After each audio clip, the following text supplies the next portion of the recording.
Okay, let me go back to this. So what do you think? Does anybody have any ideas of what that first paragraph was all about? What was the main thing they were talking about there? What do you think?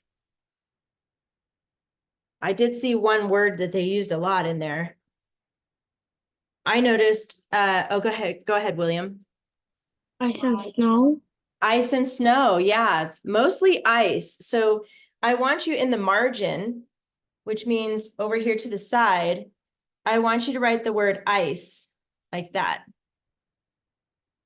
So this is called annotating. I don't know if you've ever heard that word before, but annotating means taking notes on the document you're working on. Obviously, if you're reading a book, you don't want to mark in a book, but this is okay to write on. Ice, that's what it was mostly about. So we're going to label that paragraph ice. Give me a thumbs up if you got to underline some stuff in that paragraph too. Okay, good. I'm going to go on. We have another paragraph here, same thing. Keep underlining, interesting and important.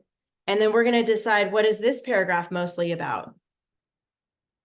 The coldest temperature ever recorded on Earth was taken there in 1983 near the South Pole. Negative 128.6 degrees Fahrenheit. We'll talk about that in a second. Negative 89.2 degrees Celsius. So you don't really have to worry about that one because in America, we use Fahrenheit. This is for other countries, they use Celsius as different measurement. When blizzards occur, they usually do not bring new snowfall. They are caused by powerful winds, over 100 miles per hour at times. That blast old snow off mountain peaks. Winter and summer at the poles are both 6 months long. There is no spring or fall.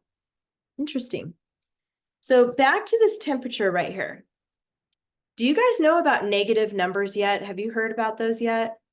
Nasiah saying yes, no. Okay, so some of you have and some of you haven't. Basically, to give you an idea of what that means, like today up here, it's pretty cold. It's probably about 35 degrees because we're in the mountains and it's still, there's snow outside still. It's pretty cold up here. But maybe where you guys are, it might be like 65 degrees. You might need a sweatshirt when you go outside, but maybe not a big thick snow jacket, right? So think about 65 degrees. And then if you go down, that's like 65, 55, 45, 35, 25, 15, 5, and then you go down to 0 degrees. And if you think that's the coldest, that's not the coldest. Because after you go down, you hit 0 and you keep going down, then you get to the negative numbers. Negative 10, negative 20, negative 30, negative 40, negative 50. You get the idea. It just goes down, down, down, down, down. And that, if you can imagine, negative 128.6, that's like you go outside with a glass of water and boom, the water's ice. It freezes instantly. So people don't really live there for that reason. It's too cold. Animals live there, which we're going to find out later. But anyway, just to give you an idea on that. But what do you think this paragraph is pretty much mostly about? What would you say? Any ideas? William, what do you think?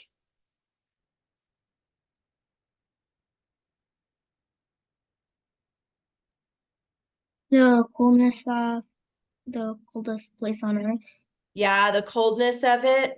I'm going to put that word weather. That's pretty much describing the temperature and all that weather. And I kind of had to write it to the side, kind of at an angle there, just so I could fit it in that spot. So this whole paragraph is mostly about the weather. And that first paragraph is about ice. Okay, now we're going to flip it over to the back side. There's more.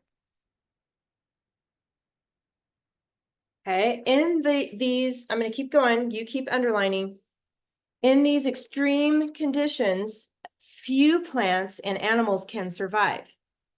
There are numerous species of mosses and liverworts, that's a type of plant, but only 2 species of flowering plants, which grow in the summer and disappear at the beginning of winter.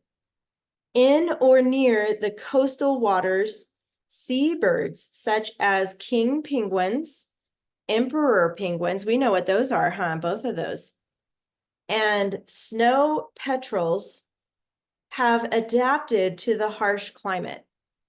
Seals and whales are the only mammals found in Antarctica.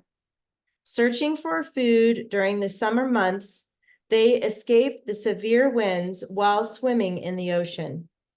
At the end of summer, they migrate north to warmer regions and return again only when summer approaches. Okay. What do you guys think? What was that mostly about? What would you say, Nisaya? What do you think that paragraph mostly talked about? The life over there. The life, good, like plants and animals, good. The life.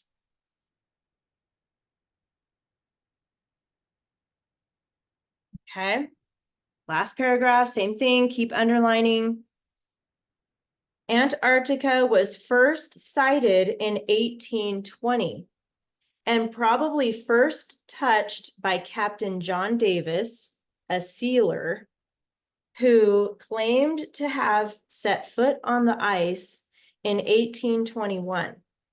Over the next 100 years, there were many expeditions to explore the continent, some of which resulted in serious injury and death. In 1902, the crew of the Scottish National Antarctic Expedition erected the first building out of rocks. Racing with Englishman Robert Scott, Norwegian Roald Amundsen, and his team reached the South Pole in 1911. By the way, Antarctica is where the South Pole is. Today, there are about 70 permanent research stations visited by scientists from over 30 different nations that have signed the Antarctic Treaty. During the summertime, the population of researchers and tourists can reach 4,000 to 5,000 people. So no one really lives there, but they do visit there to do research, mostly scientists. What do you think, Camila, what do you think that paragraph is mostly about?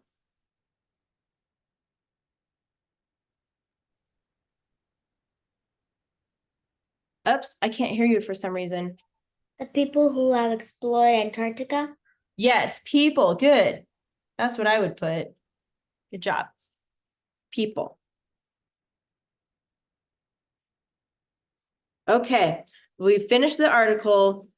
Go back to your, right here where you guys wrote down possible topics. This is on the back of your keyword outline. This is where we're going to list the information, like what we wrote in the margin about each one of those paragraphs. So if you look back on the first paragraph, I'm going to skip a line. When we decided that first paragraph was all about the ice,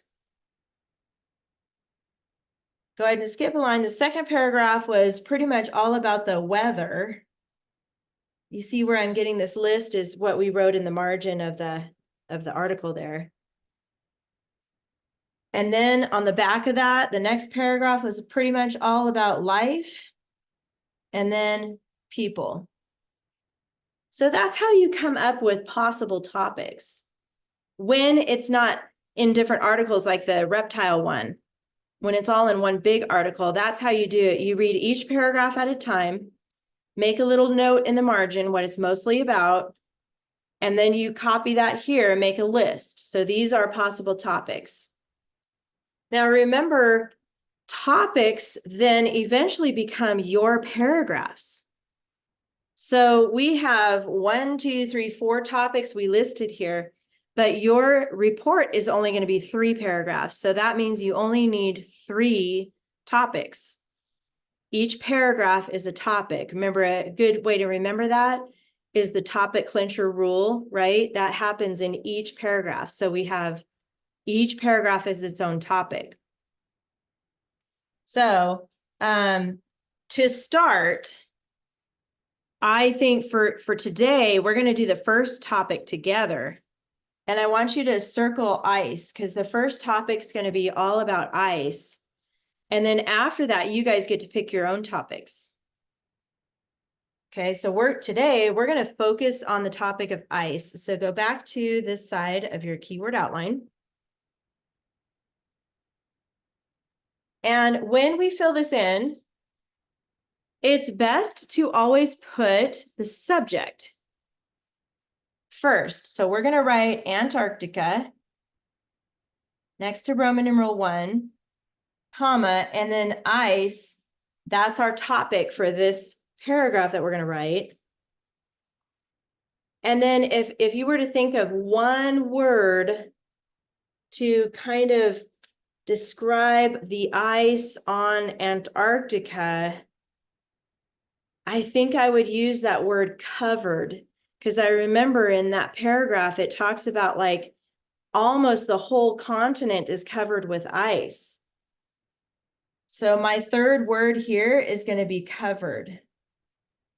I think that's a good way to introduce the topic of the ice, is that it's covering Antarctica. Okay, from here, you guys are going to take turns telling me something that you underlined. Only focus on that ice paragraph, this first one that we put ice next to. Just focus on that. Don't go on the next paragraph yet, because that's weather. So looking at that first paragraph only, I'll start with Nasaya. What is something that you underlined in that paragraph about the ice? Twice as big as Australia. Okay, the continent of Antarctica is okay. That's a good one. So how could we write that in 3 words? Twice big Australia. Yep, I like that. Twice big Australia. Good.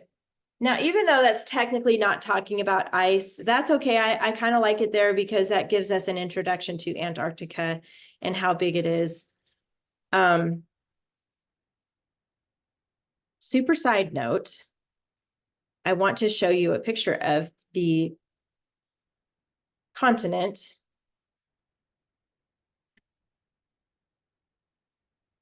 So you can see what it looks like in relation to Australia.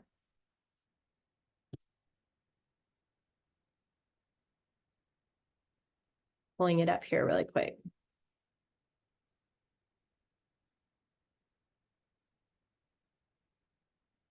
Okay, oops, and this one doesn't have it on there. Well, hold on a second. Find a better map. Oh, this one's better. Much better.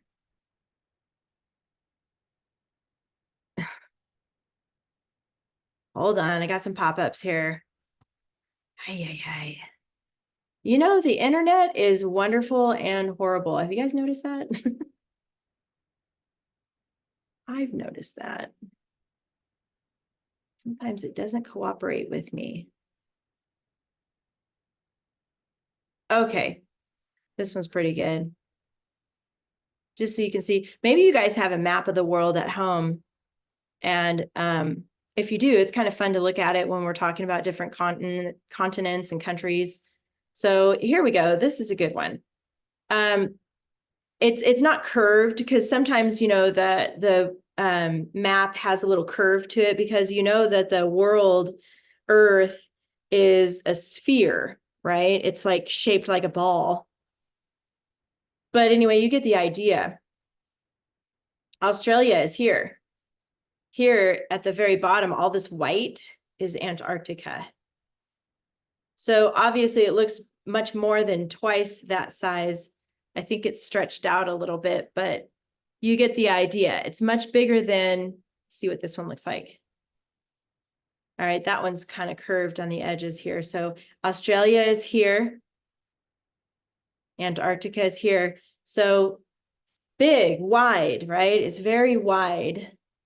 Just wanted you to see that visual. Okay, let's go back to our article here.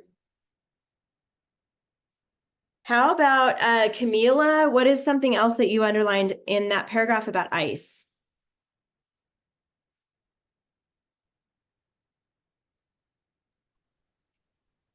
Antarctica is a continent of extreme cold.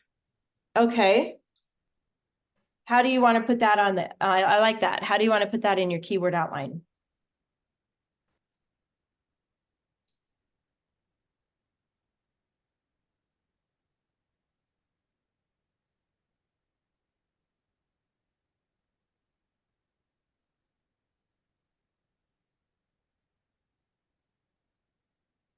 Continent extreme cold. I was thinking the same thing. Good. Continent, extreme, and cold. Good job, Camila. From here, I think we really should focus only on the ice. So think about what else you heard about the ice. I'm going to go to William next. What is something you underlined in that first paragraph about the ice?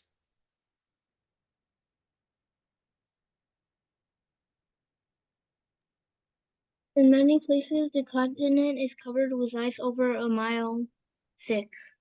Okay, good. And we already have covered. We use that. So I do like that it talks about that it's a mile thick. That's, you know that that's a lot. Let me find out how many feet are in a mile. Let me ask Siri real quick. How many feet are in a mile? 5,280 feet. Did you guys hear that?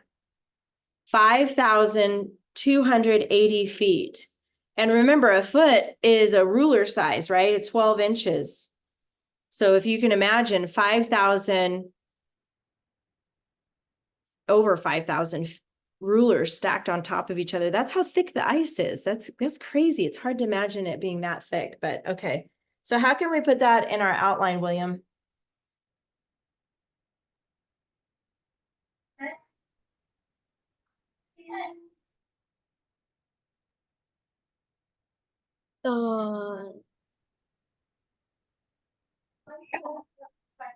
We already have covered.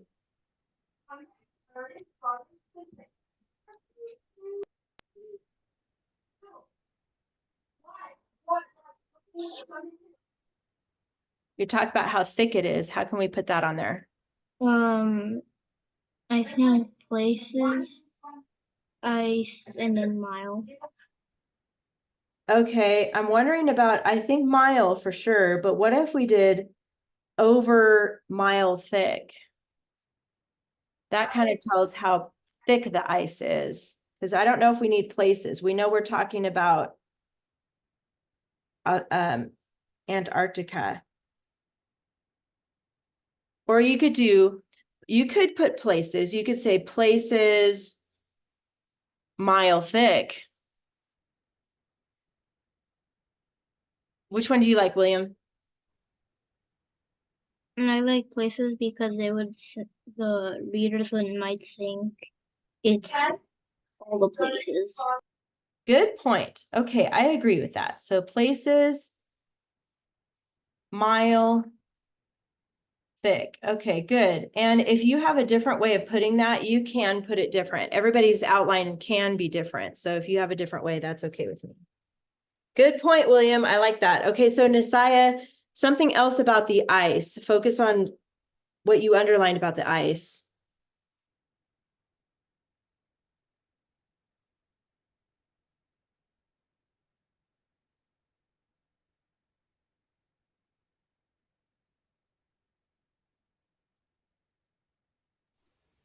Snow has piled up over the centuries, forming thick ice sheets, huge glaciers, and towering icebergs. That's a lot, and I totally agree with that. But I do like some of those words in there. How can we decide, like, how can we narrow it down to 3 parts or 3 words?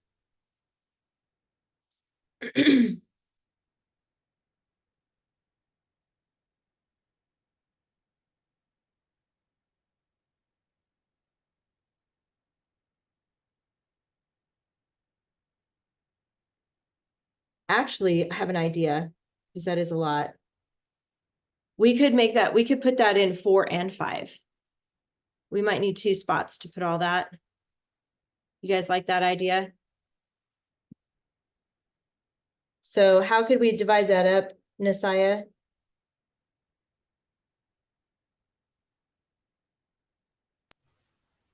Centuries forming hmm, ice sheets. Yeah, maybe we could draw a snowflake for snow.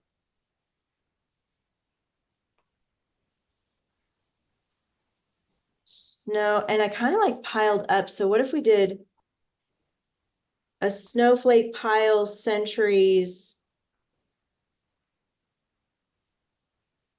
sheets? You have an idea, William? No? How about you, Camila? Do you have an idea? No, you're like, no. Do you like that one though? Should we do it that way, Nasiah? Yeah. I just do a snowflake, like a plus sign and then an X through it. That to me kind of is an easy way to draw a snowflake. So maybe snow, pile, centuries. Do you guys know how many years centuries are? Go ahead, William. How many years is that? 100. 1 century is 100. So centuries is hundreds, right? That's good. And then ice sheets. How can we do ice? Can we draw an ice cube? Maybe? Ice? Camila's like, I don't know. I'm going to draw an ice cube, which is basically a little square. Unless your ice cubes are curved. I don't know. Ice sheets. I don't know. You guys are leaving me hanging here. Snow pile, centuries, ice sheets. But then I really like those other words like glaciers and icebergs. So Nasiah, how can we, 1 word to describe those and then maybe glaciers and icebergs? What do you think?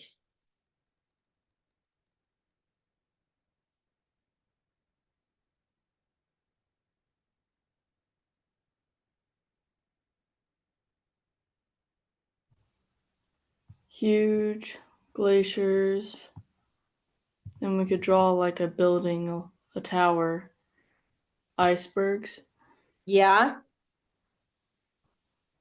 Yeah, I don't even know if we really need towering. But you could, if that helps you, then yes. I like your idea though, huge glaciers.